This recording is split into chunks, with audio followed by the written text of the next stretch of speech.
récit contemporain à écrire. Et ce récit contemporain, c'est très juste, s'il est fait par d'autres, soit avec un regard backward-looking, soit avec des gens qui ne connaissent pas, en tout cas, s'il n'est pas fait par les Africaines et les Africains, il n'y a aucune chance que cette histoire soit la bonne.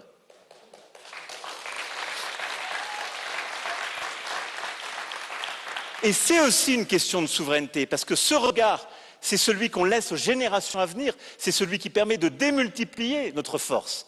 C'est l'histoire qu'on est en train de faire, celle qui vous donne encore plus de capacité à entraîner. C'est celle qui, vous l'avez dit parfaitement, Jean-Wilfried, qui va attirer les investissements. Si j'ai la bonne histoire, le bon récit, j'ai de l'influence, je vais attirer des gens qui vont participer à mon histoire, c'est du soft power. Et donc c'est une capacité aussi importante que les infrastructures ou que les talents. J'ai besoin d'énergie, d'infrastructures, de talents et du bon récit. Et ce récit, c'est ce qui nous tient. C'est ce qui fait que la culture est inséparable de la technologie et de l'économie. Et si on sait bâtir ce bon récit, ou ces bons récits, parce qu'il n'y en a sans doute pas un seul pour le continent africain, mais s'il est fait par les Africaines et les Africains, s'il est diffusé comme il se doit, alors l'effet démultiplicateur est énorme. Et c'est pour ça que je suis, moi, très impressionné par l'exemple du Bénin, est un parfait exemple, parce que c'est une réussite durant les dernières années remarquable, qui est passée par la culture et par l'économie. Mais je suis, moi, très impressionné par ce que le continent est en train de faire. Et au fond, il y a un panafricanisme positif. J'ai adoré ce que vous avez dit sur la marque, mais on a souvent mis le panafricanisme autour de discours qui étaient très négatifs, revendicatifs, un peu revanchards, un peu anti-ceci ou cela. Il y a un panafricanisme qui est celui de votre génération, qui est positif, qui veut juste conquérir tout, bâtir son continent, soulever ses défis, attirer les investissements du monde entier et dire « Moi, je suis là, j'ai envie de bâtir, je n'ai pas envie qu'on m'impose des solutions qui viennent d'ailleurs. Je veux développer mon pays, mon continent et choisir. »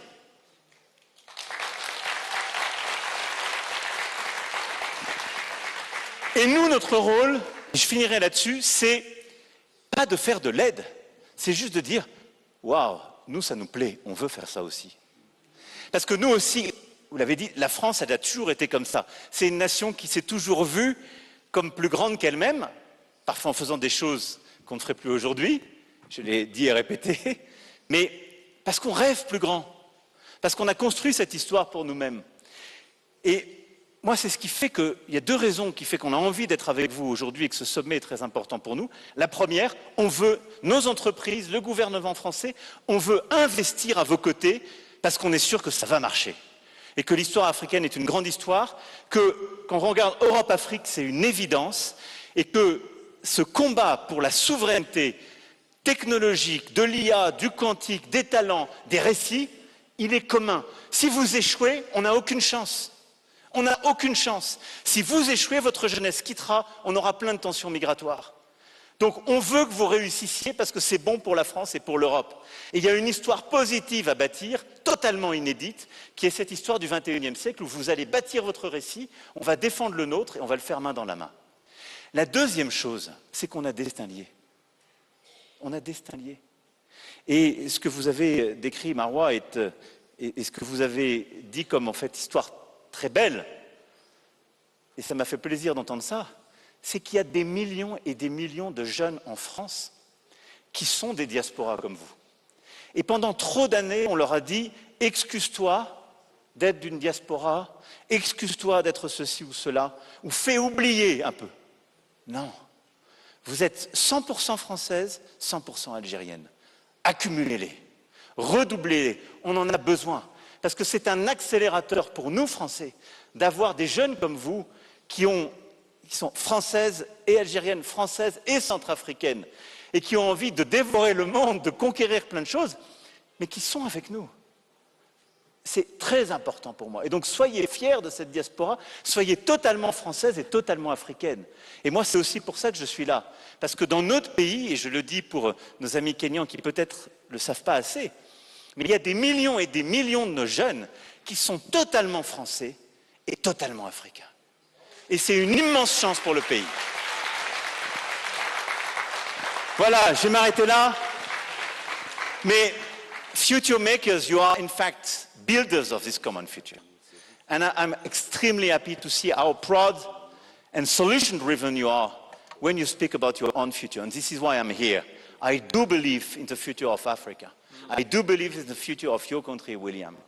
And I am leader of a country who wants to be part of that, who wants to invest here, who is very proud of our own past and future. But this partnership, this balanced, generous, lucid, and equal partnership is precisely how we will frame and build our common future. Thank you.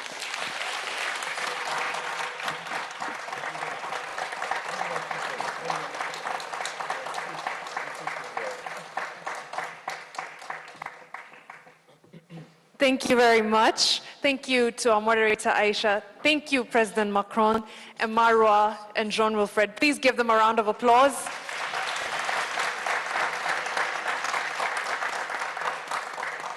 And I love the emphasis, President Macron, on the fact that you can be both, that it doesn't have to be one or the other, and this emphasis on sovereignty as well.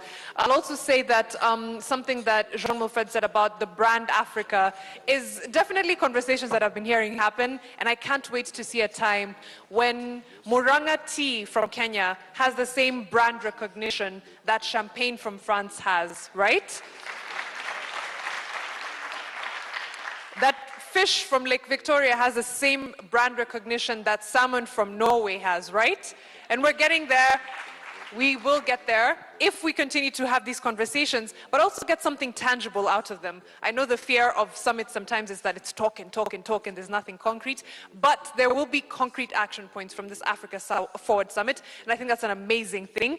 We're just about to get into a presentation on a white paper about Africa and innovation in democracy. But before we go there, I think music is something that brings people together, and if there is a song that I feel brings France and Kenya together, and the continent as a whole, is Premier Gawo. Anyone heard it?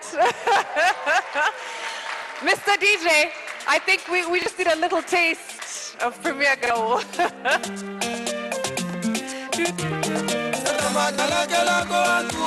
You can move on your seat if you feel a little bit.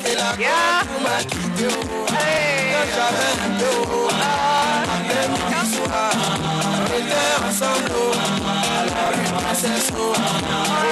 Thank you, Mr. D.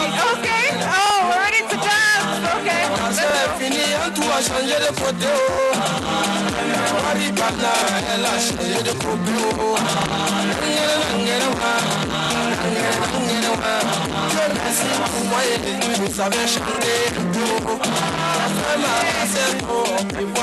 Thank you, Mr. DJ.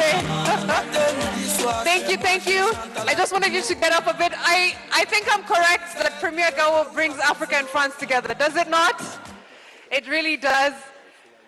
We are talking next about innovation in democracy, and Professor Achille Mbembe is a historian. He's a political scientist. He is someone who has done a lot of work researching what democracy for Africa looks like. Sometimes we make copy-paste systems without thinking, how do I make this work for me? So he's presenting a white paper on what innovation in African democracy looks like. Please help me give a warm round of applause and a welcome to Professor Achille Mbembe.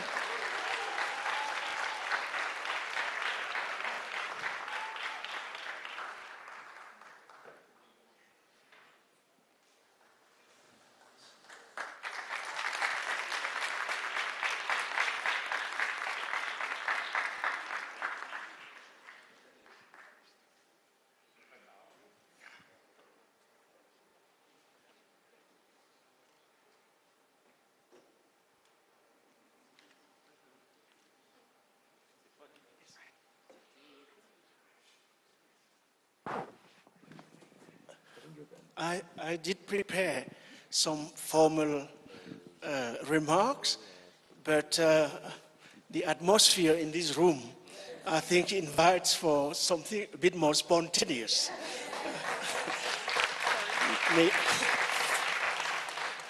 Especially after President Ruto and my dear friend Emmanuel's speech. I had the feeling that he could be a very good candidate for a presidential election in an African country.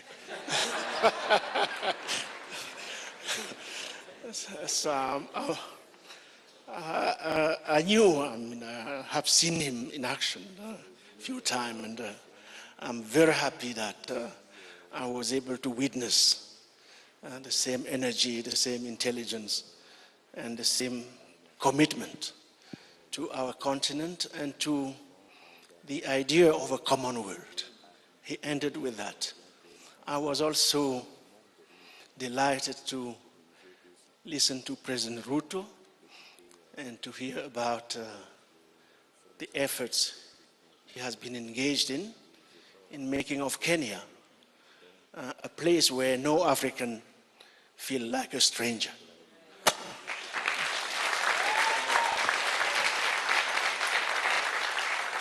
All that we heard from President Ruto and Emmanuel, we heard it yesterday. The same joy, the same passion, the same energy was expressed yesterday during a pavilion. The Innovation Foundation for Democracy, the Paris Peace Forum, and the International Commission for Jurists, Kenyan section, we held at another university, Strathmore University, not far from here indeed.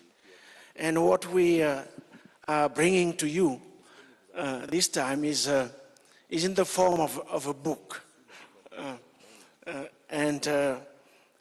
I won't be summarizing the book here.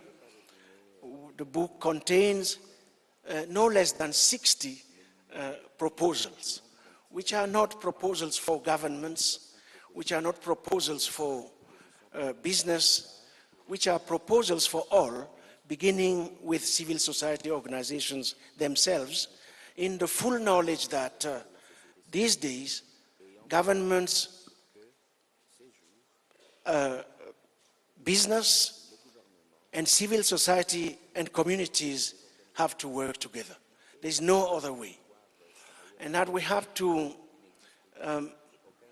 basically invest, as we heard this morning, in our communities and societies' resources, in their strengths, being inclusive, if we are to address the challenges ahead of us.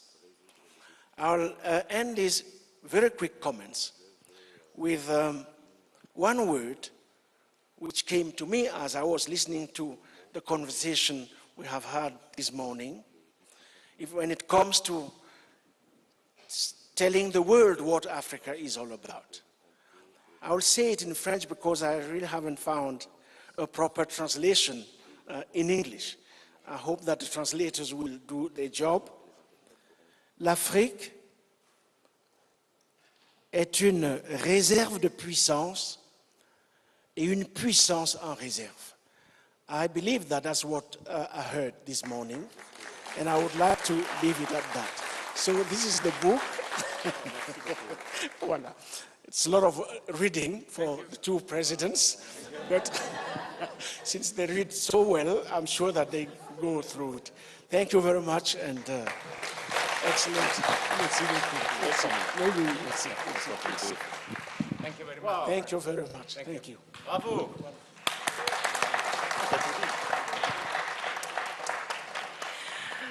Thank you so much, Professor Achille. Thank you. Please give him a round of applause.